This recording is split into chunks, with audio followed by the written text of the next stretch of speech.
Hello, everybody. Ben Rogers here of the Raptors Digest, here to react to the Toronto Raptors 112-78 win against the Atlanta Hawks. Right, that was a fun one. Oh my gosh, that was a runaway. Yep. I made a comment on the Twitter, and I don't know if it was well received by fans, but I said I hope the Raptors have their shoes tied because they are running away with this game. Yeah, well, but that truly was the story. That truly was the story, and it's maybe not a good valuation of the skill of the Raptors, given the Atlanta Hawks are not a good team. Yep. But there were certain things that were very positive about the Raptors' gameplay that I think they can take away moving forward for future games, sort of best practices and, different chemistry options. I think that it was really good. It was really fantastic to see the Raptors just go out there, have fun, make plays that work, get everybody involved on the court, and just they needed this victory. Like I said last podcast, they couldn't afford to lose this one. Yeah, this was a needed game here, coming off two heartbreaking losses that almost sucked the life out of the teams on back-to-back games. We really needed a nice win to get us back on track. So let's dive into it. We'll start with the start of the game. Ryker, how'd you feel about the Raptors' start against the Atlanta Hawks? Yeah, the first quarter was pretty sloppy, unfortunately, and that's been the case over the last couple of games. The starters just haven't been able to play as effectively as a unit as you would expect from a lineup with two All-Stars. Yeah, well, this has been an issue for the Raptors seemingly all throughout this run. Like when we were a bad team, it was the whole game, but even while we've had good teams, it seems like the team can never get off to good starts. What do you think the problem with it was? Because I know scapegoats in the past have been, guys like DeMarre Carroll and whoever be in the starting lineup, whatever random power forward you throw in there. So it seems like this year everyone's throwing Jonas underneath the bus. Do you think it's fact is it Jonas that's the problem, or is it something else? What would be your take on it? No, Jonas played well in the second half. Given that that's not the first quarter, and that's really the point of concern. Yep. They barely made away with the Atlanta Hawks team, which is like we said, not a good team. Yeah. The 905 would have a good I mean, I don't want to place too much blame on anybody. I think that perhaps chemistry and, like you mentioned before, lethargicism is one of the big points of concern. They just don't play with the same intensity that the bench unit plays with. And then after the starters see how hard the bench goes out and works when they're put in and how much they move the ball, then the starters come back in and then they play better. They feed off of that energy. Yeah. So I think it has to do with some sort of mental paradigm shift that needs to happen, or I guess it's that culture shift. It really is, and it's not necessarily. It's not just sorry to cut you out. It's not just the first quarters either. I know we had a really good second half against the Hawks, but it's the third quarters too, and we run that same lineup coming out of the half. Right? It just the team looks completely different than it does after the bench comes in, gives us a bit of energy, and then gets us on a run. So, do you think it's a lineup, or now this game in particular? The reason for the slow start was turnovers. Yep. So that just has to do with handling the ball better, and that's something that can be easily worked out. Yep. I wouldn't put the blame or the emphasis on the JV Ibaka sort of mix this game in particular. However, I would like to see Siakam be put into the starting lineup, either for Ibaka or for JV. I don't think it matters. Yeah. He's very, very mobile, very versatile. You can play him at any position. You can even play Siakam at the 3, honestly. He can defend pretty well. That's where he's been playing, because we have so many players on our roster. We're so deep. Casey has had to throw Siakam at the 3. That's basically the position he's been running. So yeah, I'd consider him to be more of a natural 4, even though he is thinner. But I think that's his probably best position, and he could be best utilized. But if I was to reasonably think about that change being happen, I'd see Jonas being moved off to the bench because of the investment we made in Serge Ibaka this summer. So it's hard to bench a guy making $20 million a year. That's fair. Yep. Do you think, and I don't want to say this directly, but do you think that maybe the solution is to shop Jonas a little bit? Well, it's been well documented that the Raptors have been trying to trade Jonas, but we can't really get anything too valuable back for him. And that's not a product of Jonas, because I do believe Jonas is a really good center in the league.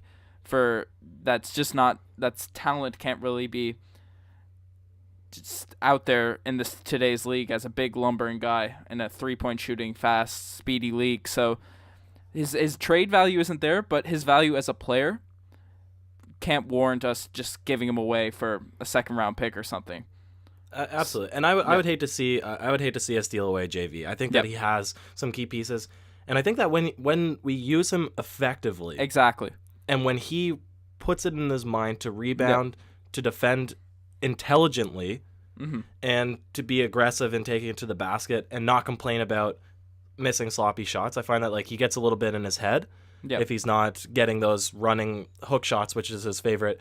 His favorite move in his arsenal. Everyone knows he's going right. They just load up on his right hand. Yeah, but when he has the intelligence to adjust for that, I think that he can be effective. So I wouldn't like to see him go, but I mean, maybe that is something that the Raptors will look into. But back to Siakam, we even had a fan shout out to Tom Tholeron on Twitter, said, you know what, once Siakam's 3-point shooting develops, he'll probably be unguardable as well. He's already out there. He's doing everything. He so can fast. Dribble the ball. He's so fast. His motor is off the charts. He's a big man that is always the first up the floor on the fast break, which is what you love to see. I think that he's really the catalyst on this team for the bench unit, for motivating the starters, for keeping the team in close games, really. Yeah. I think he's doing all the right things, so I think he has a very high ceiling, and I'm excited to see him continue to develop. Well, energy is a skill, right? It is. Yeah, you can't. It's not really judged in the box score or anything like that, but when Siakam goes out there, he just gives so much to the team, and we see that he's kind of the front runner of the bench unit, just coming in and totally changing the feel of the game. Even when the starters play well, it's a totally different feel when guys like Siakam, Norm, even Jakob, right? They go out there and they just bring a lot of energy, and then we saw that tonight. It felt like the second quarter they went on the second quarter felt like the Knicks' third quarter, but in our favor. That's almost the feel of it. Well, we have a close quarter game in the first. Yep. Like I said, due to sort of sloppy play, too many turnovers. Then we put out the entire bench unit in the second quarter. Yeah, and the bench almost played the whole quarter. They almost played the entire quarter. We put Lowry out for the last 2 minutes. He has one really nice play that they sort of shovel past it over to him, and he hits a wing three, builds up his confidence. The very next play, he does a dribble pull, which not my favorite play in the game. It's sort of a tempo shot or a Lowry heat shoots check, that a I lot. guess. He does shoot it a lot, but I don't think... When Lowry's making that shot, that's when you know you have all-star Lowry. That's when you know Lowry is feeling good, right? So I don't mind him taking it. And he made that shot. Yeah. And so he was feeling good. He was playing like all-star Lowry, I think. Yep. So that's great to see. It was just the entire Shout out to Lowry. Shout out to Lowry for making... He had us scared at the beginning of the year. We were all like, did our superstar point guard regress? Can he shoot it anymore? I remember a lot of people were talking about the wrist injury from last season, how his jump shot never really came back after that, but it seems like his shooting really turned around, which is really great to see. Well, he was 4 for 7 from 3 last night, which is fantastic. He had 13 rebounds for like the littlest guy on the court.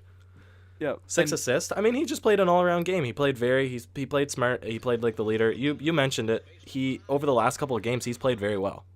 Yep. Yeah, it's I just pulled up the box score. I'm not sure if you heard my video play, but so sorry for the viewers. But yeah, Lowry, as you mentioned, he had 13 rebounds, and DeMar. So Lowry led our team in rebounds, our second smallest guy behind Fred VanVleet, and DeMar led our team in assists with 8. So.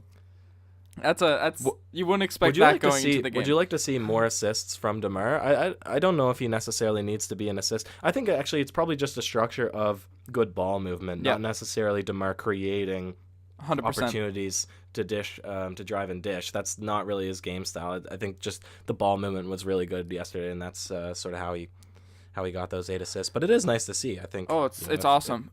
If you have the Go ahead. DeMar said at the beginning of the year he wanted to lead the Raptors in assists, right? So Really? it's something he's been focusing on, and Mhm. and you can see it in his game most of the time. Obviously, there's stretches where we do revert back to iso ball, but when the team is flowing, and DeMar, he's looking for a shot, but when that double comes, he's not forcing it at all, right? He's swinging it back. And today, as we'll get into, DeMar had a rough shooting performance. Well, he's only 1 for 5, but he 1 only for 5. had He 2 didn't take many points. shots. Yeah, so you know what I mean? He didn't need to. So he was moving the ball. The defense was focused on him, and we won the game 112-78. So that Yeah. imagine saying last season, DeMar DeRozan had 2 points. And then asking someone, did we win or lose?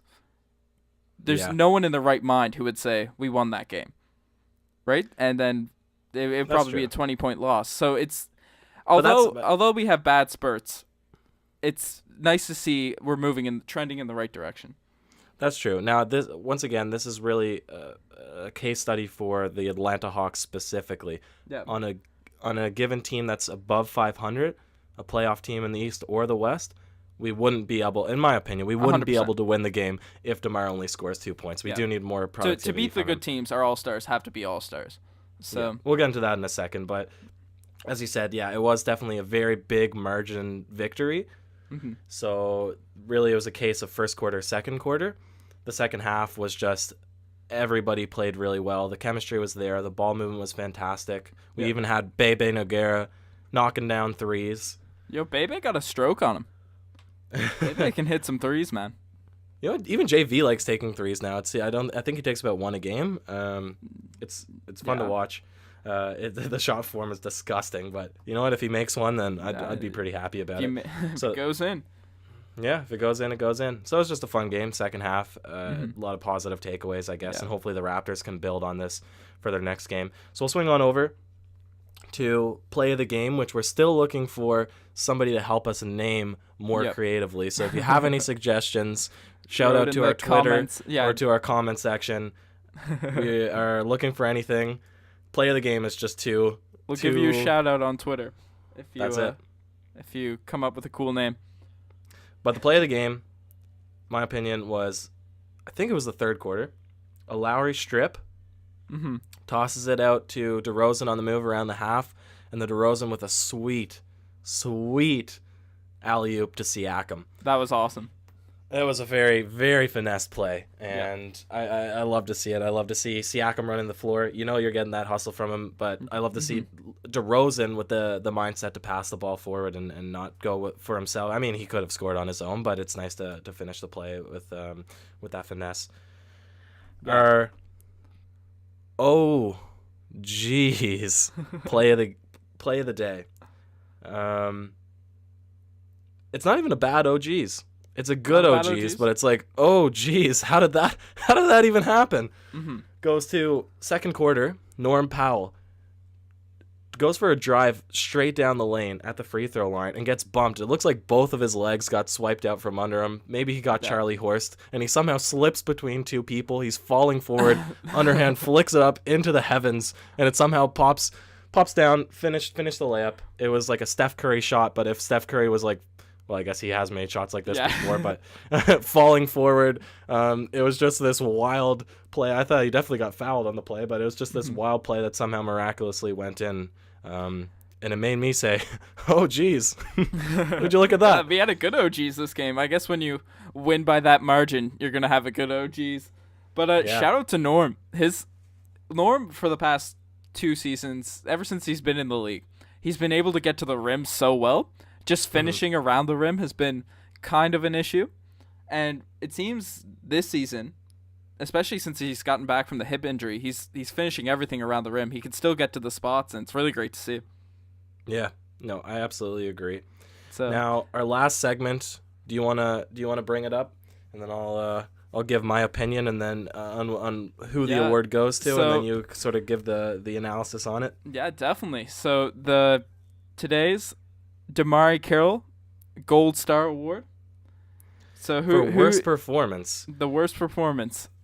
Now it's a little difficult. Yeah, Damari Carroll, the dubious award. Yeah. Who would you give it to, Ryker? Shout out to Damari Carroll. Yeah. It's hard to pick a worse performance in a game with so many positives, but We have to give it. We have to give it, and the gold star, the DeMar Carroll gold star, goes to DeMar DeRozan this game.